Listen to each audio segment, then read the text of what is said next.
Bueno, siguiendo con la serie esta de circuitos magnéticos, ahora que sabemos que se va a cumplir, digamos, la ley de Hopkinson, donde la fuerza magnetomotriz es igual a flujo por reluctancia. Entonces, y que vamos a aplicar los mismos conceptos que en teoría de circuitos para analizar, dado, por ejemplo, un material, un núcleo, el cual está circulado por una corriente I y tiene una cantidad de vueltas n, tengo una longitud media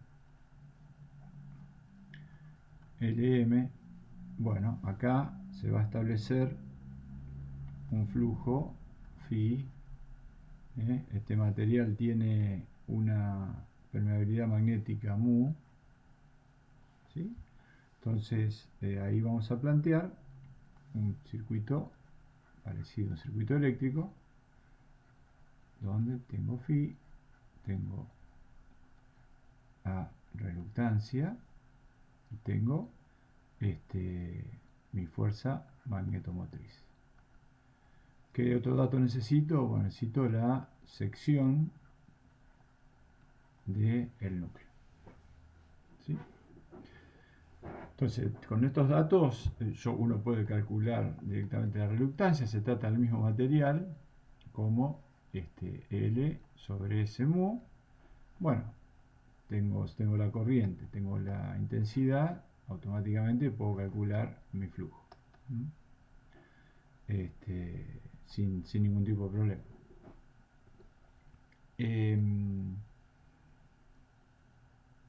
El tema es que acá, si pienso esto como un circuito eléctrico, si tengo dos materiales en un núcleo, supongamos, ahora ya sí, acá cambia el problema, porque voy a tener una reluctancia 1 acá y una reluctancia 2 acá, si es que estos dos materiales son distintos. Entonces, en ese caso, se va a cumplir que la fuerza magnetomotriz se iguala al flujo por la reluctancia 1 más la reluctancia 2, porque dijimos que esto trabajamos igual que en un circuito eléctrico, por lo tanto el flujo concatenado acá es el mismo, y lo llamo phi.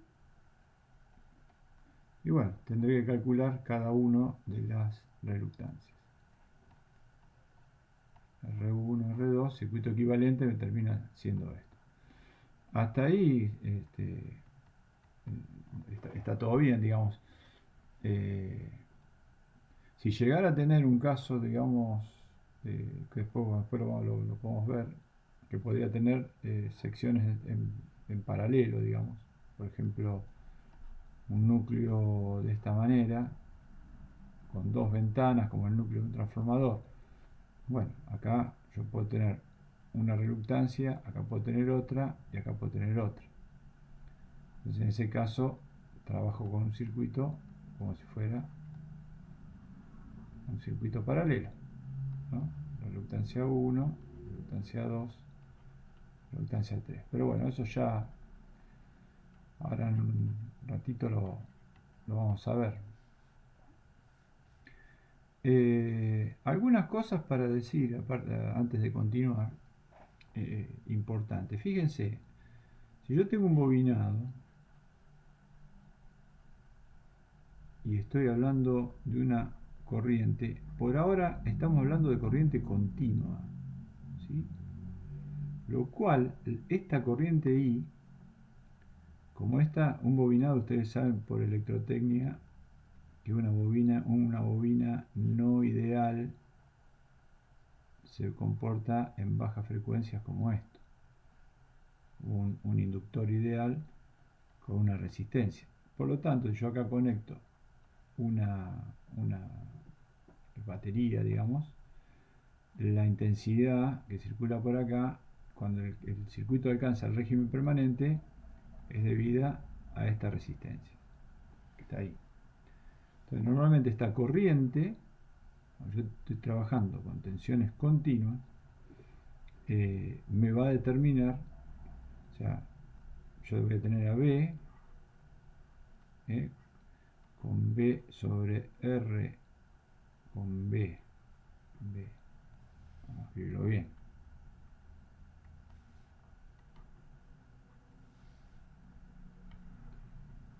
con B sobre R voy a determinar I,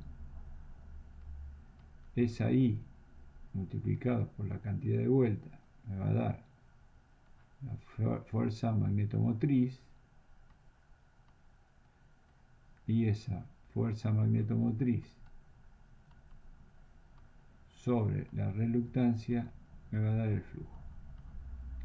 Entonces, esto es importante que lo tengan en cuenta, muy importante, que en tensión continua pasa esto. Además, otra cosa que tienen que pensar es que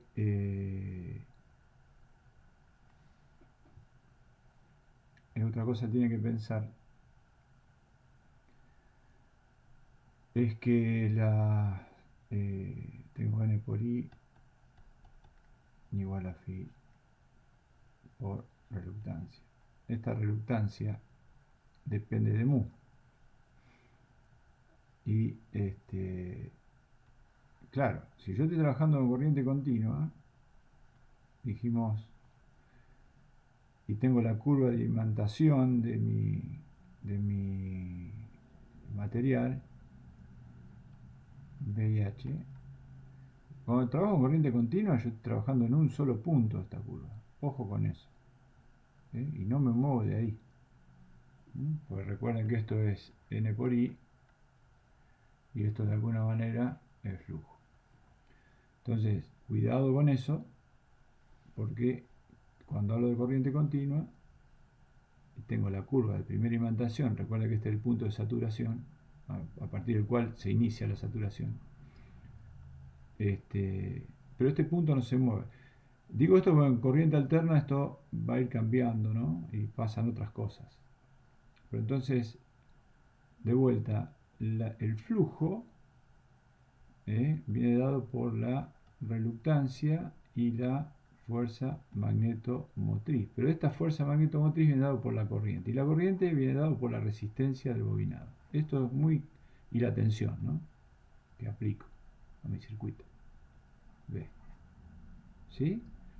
Entonces, este flujo solamente, de alguna manera, depende de la fuerza magnetomotriz y la reluctancia.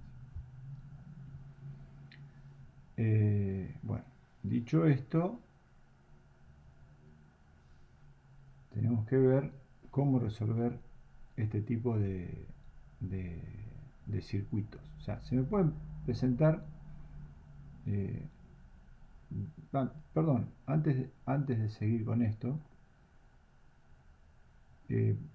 pensemos que hay algo que se usa mucho en máquinas y es lo que denominamos entrehierro. Es decir, tengo material ferromagnético, pero lo más común es que todo esto, toda esta parte sea material ferromagnético, y acá tengo un pequeño gap, pero me da que tengo aire, ¿no? Denominado entre hierro. Lo van a escuchar mucho a esto cuando estudiemos máquinas, el entrehierro. Entonces acá voy a tener, fíjense, acá voy a tener mu del material, en otro color. Pero acá tengo mu 0. ¿Sí? Lo que sí va a seguir sucediendo, que si yo bobino esto y acá aplico una fuerza magnetomotriz, acá se va a establecer un flujo, y el flujo, como este material, y entre hierro está en serie, el flujo es el mismo. El flujo, dije, ¿sí? ¿Está bien? suponer que el flujo es fuerza magnetomotriz sobre reluctancia. El flujo va a ser el mismo, ¿sí? Pero el flujo es V por S. Entonces acá V por S va a ser igual que acá, V por S. Pero H no tiene por qué ser el mismo, ¿sí? ¿Se entiende eso, no? En el entrehierro tengo una curva más lineal y en el material tengo otro tipo de curva. Entonces, lo que me va a pasar es que estas dos curvas van a tener un B común,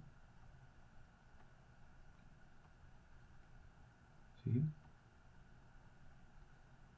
Pero el H de cada una va a ser distinto. B0, B0. Supongamos que son iguales, ¿no? Este va a ser un H0, este va a ser H0, perdón, ese, y este H1. ¿Sí? Recuerda, vuelta, el flujo es el mismo. Si el flujo es el mismo, B por S, al ser la sección la misma, pero, para complicar un poquito la cosa, lo que me sucede cuando tengo el lente de hierro, si lo quiero ver con más detalle, es que acá el flujo magnético naturalmente encuentra un camino de baja reluctancia, ¿no es cierto? Porque el mu es muy alto. Pero acá el mu es bajo, es mu 0, 4pi por 10 a la menos 7 Henry. Entonces, cuando este flujo magnético, que acá continúa, pasa por un entrehierro, lo que va a pasar es que muchas líneas de campo van a pasar por acá, pero otras van a buscar también un camino alternativo por el costadito, ¿sí? Por lo tanto, si yo me fijo, el área efectiva, ¿no?, es un poco mayor. En ese caso, si les toca un problema así, tendría que el profesor que le está preguntando, dando el problema, decirle cuánto es esa S, que obviamente es distinta a la de acá, ¿no? ¿Sí? En la mayoría de los problemas se supone que son iguales, porque por ahí es pequeña la diferencia. Pero ahí tendrían que también B sería distinto, digamos, ¿no? Porque si acá ya tengo un S1, acá tengo un B1, y si acá tengo un S2, tendría un B2. Ahí está. Lo que simplifica mucho el problema suponer que el área del entrehierro es igual al área del material. Pero bueno, esto es más, se lo van a tomar en algún examen seguramente, porque se usa.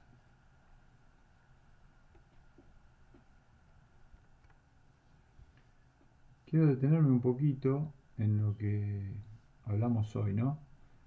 Que en una bobina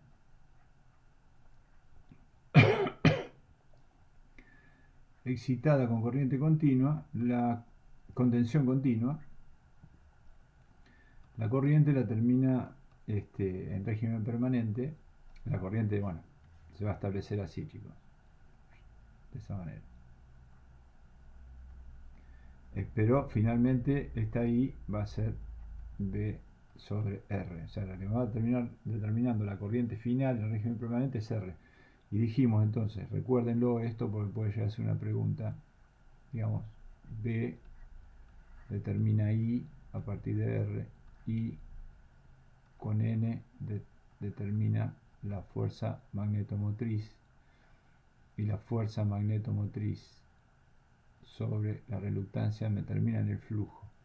Fíjense que en un circuito donde yo tenga un entrehierro como recién. Vamos a decir que yo tengo un núcleo de este estilo y por algún motivo tengo otro núcleo acá, típico de a veces por ahí un electroimán, digamos.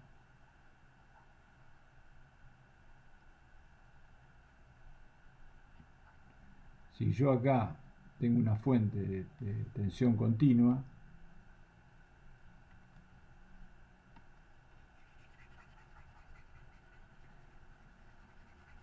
esto que me está diciendo, ahora vuelvo a poner lo que pusimos ahí. Si esto lo estoy alimentando con una fuente de tensión continua y solo es función de V y de R.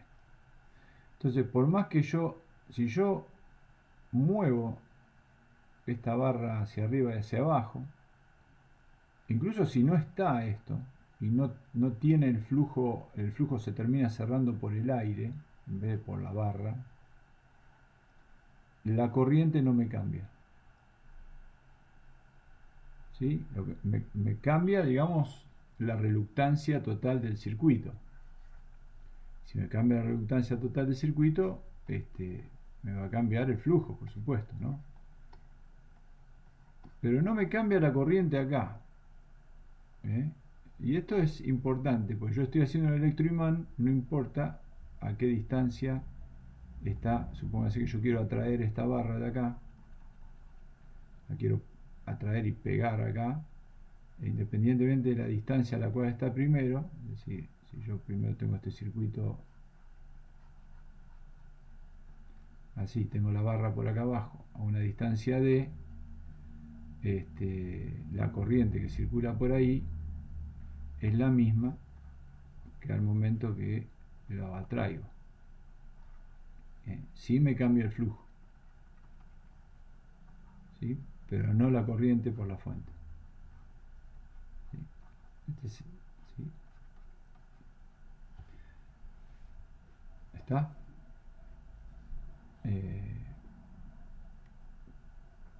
Esto es interesante, ¿no? Una aplicación práctica de esto sería si usted tiene una electroválvula, ¿sí? La electroválvula tiene un émbolo acá con un resorte y un émbolo que puede subir y bajar para cerrar un camino o no entre una entrada y una salida. Acá generalmente la electroválvula trae una bobina. Esa bobina, cuando es excitada, el émbolo puede subir y bajar obstruyendo el paso de la válvula. Si ustedes quitan esta bobina para probarla afuera y le conectan tensión continua, porque la bobina es de continua, no pasaría nada. Ahora, si ustedes hacen esto mismo con una tensión de alterna, o acá pusieran tensión alterna, al momento que esto se separa, se quema esta bobina, se termina quemando. Entonces hay que tener cuidado en las electroválvulas cuando uno prueba las bobinas, de no sacarlas de las electroválvulas para probarlas.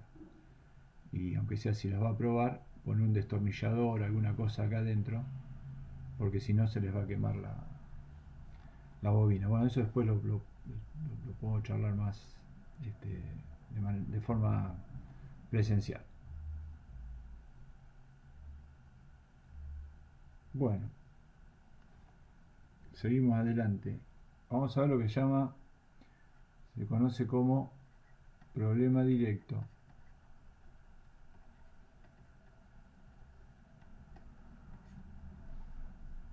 Entonces, bueno, el problema directo, ahora retomando, preferí sacar material del libro, por eso hice una pausa. Problema directo, los datos que tengo son los que vamos a sacar. La configuración geométrica, por lo tanto yo voy a tener L1, o sea, los LI y los SI, las curvas, que la necesito, B y H para cada material, BI y HI. El flujo magnético es dato también, o sea que es como si conociera la corriente en un circuito eléctrico, y voy a tener que determinar N o I. O sea, eh, finalmente N por I va a ser la fuerza magnetomotriz que voy a necesitar. Entonces vamos a un problema donde tengo una corriente por el circuito, tengo una longitud media 2, porque tengo en realidad dos materiales distintos, cada uno con su curva, su curva de magnetización, H1, B1 y la curva H2, B2. Tengo los datos de la sección de cada parte, ¿sí? Y bueno, recuerden algo que está planteado ahí, que H es igual a N por I sobre L. Por lo tanto, puedo plantear que Li por Hi es igual a N por I, y esto también es flujo por reluctancia. Así que fíjense que ahí también está planteando que en cada sección del núcleo se tiene que cumplir que H por la longitud es igual al flujo por la reluctancia correspondiente. ¿Sí? ¿Está bien? Entonces, si empezamos a resolver este problema, yo sé que el flujo phi es común a todo el núcleo. Y por definición, yo voy a tener en la sección 1, digamos, la primera parte, voy a tener que ese flujo tiene que ser igual al B1 por la sección 1. ¿Sí? Pero también el flujo tiene que ser igual al B2 por la sección 2.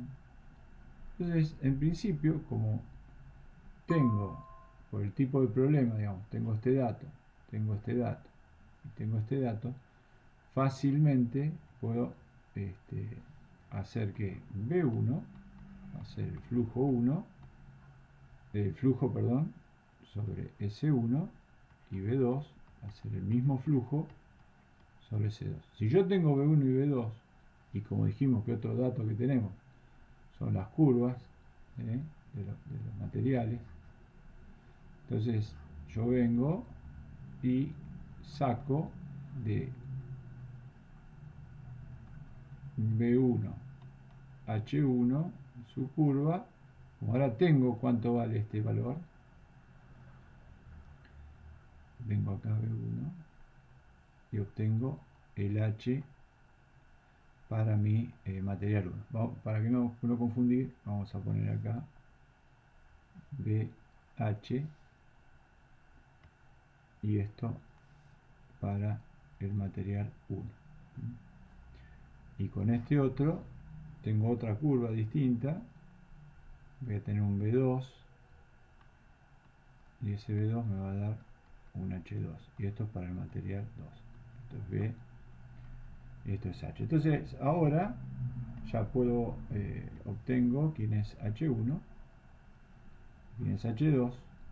Como conozco L1 y conozco L2, planteo que N por I es igual, y miro acá, a H1 es igual a flujo 1 por la reluctancia 1 más flujo 2 por la reluctancia 2, pero también es igual a H1 por L1 más H2 por L2. Con lo cual, ahora tengo este dato, lo tengo de las curvas, este lo tengo como dato del problema, este lo tengo de las curvas, este como dato del problema. Si también me dan i, puedo calcular n haciendo un simple pasaje. Así que así se resuelven los problemas de este tipo, ¿sí?